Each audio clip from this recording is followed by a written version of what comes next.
Вы смотрите новости в прямом эфире. В студии Сергей Михедов. Здравствуйте. Коротко о темах выпуска. Привыкнуть к новым реалиям. Система QR-кодов, которую внедряют в Якутии, сохранится и после нерабочих дней. Более 1 миллиарда рублей федеральных средств выделят на борьбу с лесными пожарами в Якутии. Новые музыкальные инструменты, звук и свет в концертный зал, интерактивное оборудование. Детская школа искусств в Амге стала участником федерального проекта «Культурная среда». Продолжается рост заболевших ковидом в Якутии. Еще 286 якутян заразились коронавирусом за минувшие сутки, сообщает Оперштаб. Из них в Якутске 143.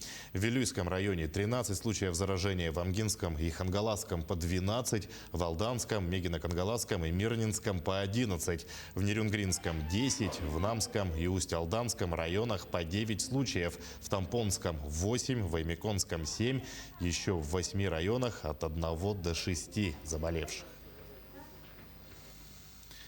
Система QR-кодов, которую внедряют в Якутии, сохранится и после нерабочих дней. Об этом Айсен Николаев сообщил на совещании оперативного штаба.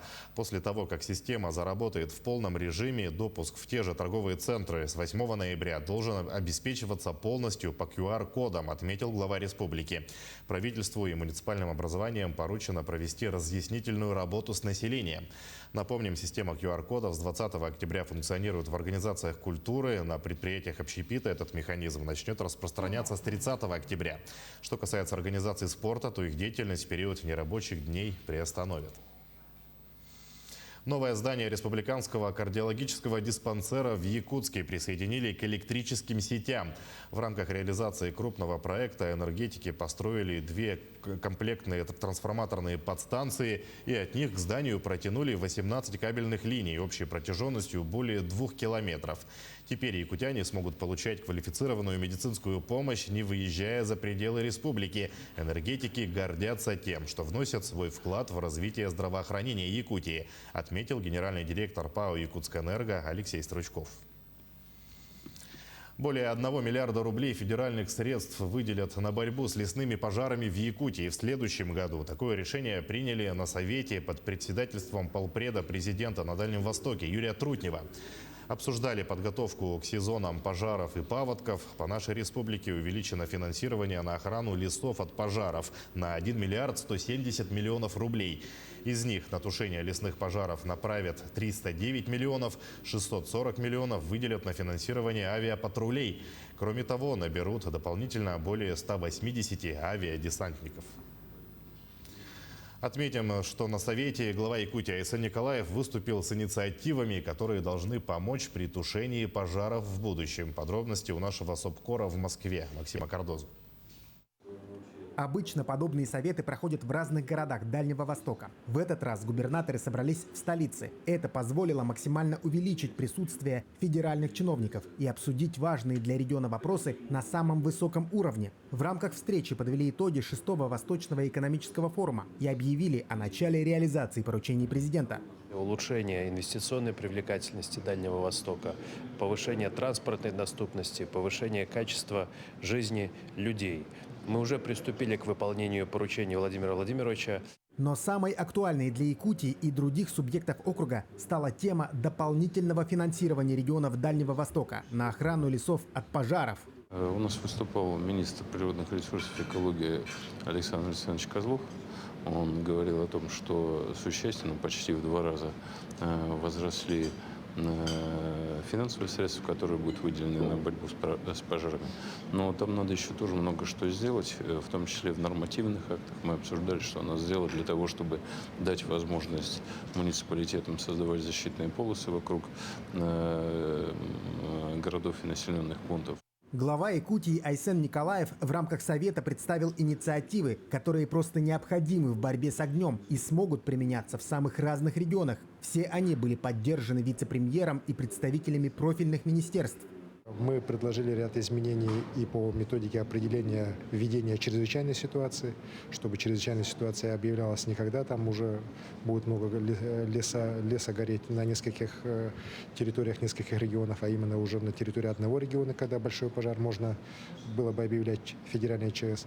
Второе – это упрощение использования вертолетов при тушении лесных пожаров. Там тоже есть свои нюансы.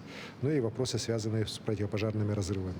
Финансирование на тушение пожаров в Якутии в 2022 году увеличено на 1 миллиард 170 миллионов рублей. Кроме того, во время Совета было одобрено решение о начале строительства в следующем году противопаводковых сооружений у поселка Верхневилюйск по реке Вилюй. На эти цели будет выделено 700 миллионов рублей. Максим Кардозу, Виктор Олесов, Москва. Возвращаемся в Якутию. До 28 октября продлен трансфер из Якутска до железнодорожного вокзала Нижний Бестях на теплоходе «Рукавишников». Связано это с благоприятными погодными условиями, сообщает пресс-служба компании «Железные дороги Якутии». Сообщается, что билеты на трансфер из Якутска до ЖД вокзала можно приобрести на сайте РЖД, в кассах ЖДЯ и на вокзалах Алдан, Томот, Нижний Бестях, а также в столице. О переходе на выполнение трансфера судами на воздушной подушке сообщат дополнительно в зависимости от обстановки на реке Лене. Временные отключения телерадиовещания ожидаются в республике из-за плановых профилактических работ в ноябре, передает пресс-служба Мининноваций региона. По информации РТРС, возможны кратковременные приостановки трансляции 20 цифровых эфирных каналов и ФМ-радиостанций. Так, в Амгинском районе отключения проведут в 5 населенных пунктах. 16 ноября ограничение телерадиовещания ожидается в поселке Зырянка и в селе Бестях Жиганского района. Кратковременные остановки вещания пройдут в 6 населенных пунктах Кобяйского района. Под ограничение 10 ноября попадет и село Хану Момского района. 16 ноября город Среднеколымск. Кроме того, в Татинском районе отключение телерадиовещания состоятся также в 6 населенных пунктах. В Якутске стартовал 6-й международный фестиваль поэзии «Благодать большого снега». Для участия в мероприятии прибыли переводчики, журналисты и поэты из стран ближнего зарубежья и регионов страны.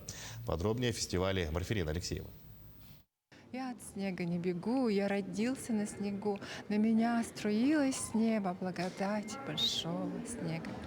Эти строки народного поэта Семена Данилова стали вдохновением и началом огромного международного проекта. Раз в 2 года представители со всего мира вот уже в 6-й раз посещают Якутию.